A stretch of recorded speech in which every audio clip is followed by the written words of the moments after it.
Designed by the great Victorian engineer Joseph Bazalgette in the 1860s, London's sewer system was once the envy of the world. And for much of the last 150 years, it's kept London's waste flowing smoothly. But Mr. Bazalgette's marvellous system of pipes and tunnels was not built with our modern-day eating and flushing habits in mind. And he certainly wouldn't have taken into consideration the fearsome fatbergs that regularly menace our sewer system.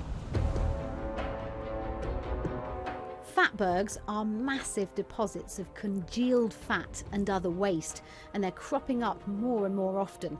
In 2013, one weighing a colossal 15 tonnes caused havoc in Kingston upon Thames, while other monstrous blockages have turned up in Leicester Square and Shepherd's Bush. Today, I'm joining a team of Thames Water flushers who have the unenviable job of getting rid of the capital's latest fatberg, which is almost blocking one of the main sewers running under Whitehall. Well, to give you an idea of the sheer size of the fatberg under my feet right now, it would stretch right along this Whitehall street to about the size of a jumbo jet. That's an awful lot of fat, oil and grease. Can I just jump? I'm going in. It's quite unlike anything I've smelt before. Sort of a bit like vomit, but earthy, you know, with undertones of poo.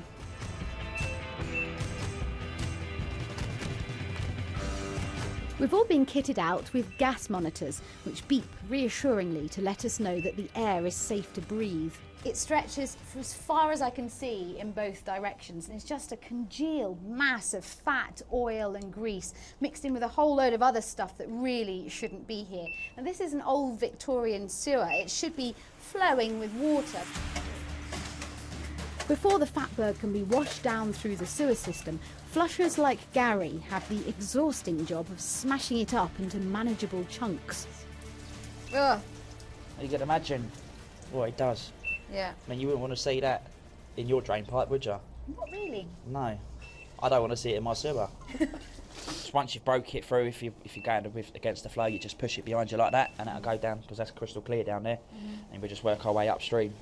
And how do you cope with this every day? It's just you know, you sort of get on with it? A strong nose. You've got to have a strong nose for this.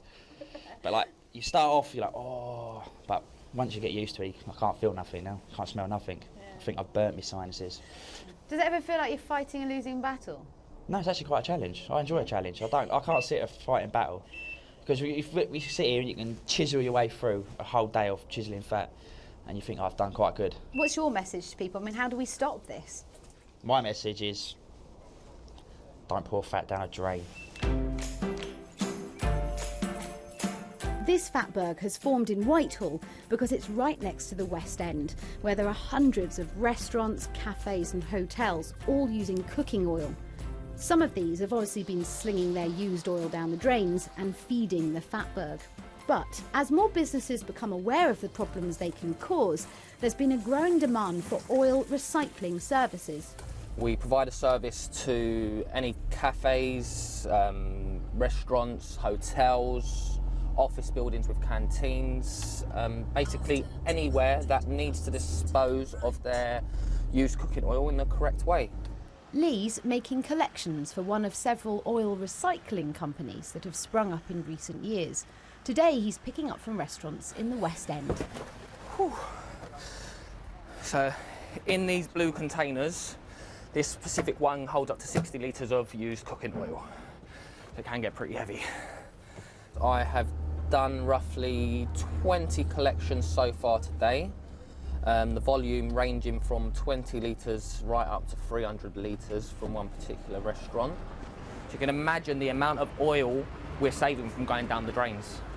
Food businesses have a duty of care and legal requirement to dispose of their cooking oils responsibly, and councils have been clamping down on offenders. We provide certificates to say we are collecting it, it's being disposed of correctly. So when the council come around and check on those restaurants, they can then prove that they haven't just tipped it down the drain. All of the used cooking oil that's collected gets turned into diesel biofuel, a greener alternative to standard fuel. Back in the sewer, though, the Fatberg serves as a reminder that not enough businesses are acting responsibly, with costly consequences. What are the repercussions for a sewer like this blocking with fat? Well, you know, worst case scenario is flooding people's homes, you know, we don't want to do that, you know. People don't realise this is the major cause of floods. It's absolutely awful to have sewage coming up in your kitchen sink. So we've just had Christmas in London. Yeah. Has that had an effect? We usually have a 25% increase in blockages over Christmas period. So obviously everyone enjoying their turkey, you know, and they're not really disposing it correctly as they should. Who wants flooding at Christmas? You know, who wants sewage in their kitchen? It stops the dinners fast. Thames Water's singing sewermen regularly release a YouTube Christmas video encouraging us to stop dumping fat, equivalent to 1 million Christmas puddings, down our drains. And the fat from your poultry. This Christmas, put your oil and fat in the bin. Fat may be the main culprit, but there's other stuff we're chucking down here that's making things even worse. There's wet wipes in it, you can see. Oh yeah, now these are a problem, Wet aren't wipes. they? These, you know, that's what binds it all together, the fat and the wet wipes, really. That's a quite new thing, is it? You know, on the packs of all the, you know, all the wet wipes wrappers, it says they're flushable, but they're not. You know, they don't break down like toilet paper. How big is this problem? This, you know, we spend £12 million a year on just cleaning normal sewers. This is probably the worst of it that you can see around you. This location has been jetted a few times to actually break it up and help it flow downstream for treatment. Well, I've survived my first trip down London sewers, my first Fatberg. Interesting experience, not one I want to repeat anytime soon. London homes and businesses produce around 40 million litres of used cooking oil every year, and we've all got a part to play in making sure used fat and oil doesn't end up going down the kitchen sink. It's worth remembering that the pipes from our homes are only about 10 centimetres in diameter, so you could easily end up with your very own mini Fatberg for the plumber to sort out. And just running the hot tap and squeezing some washing up liquid down the sink doesn't make any difference. Hopefully though, if more of us Londoners join in with the fight against the Fatbergs, then Sir Joseph will be able to rest easy, safe in the knowledge that his extraordinary sewers are once again flowing freely.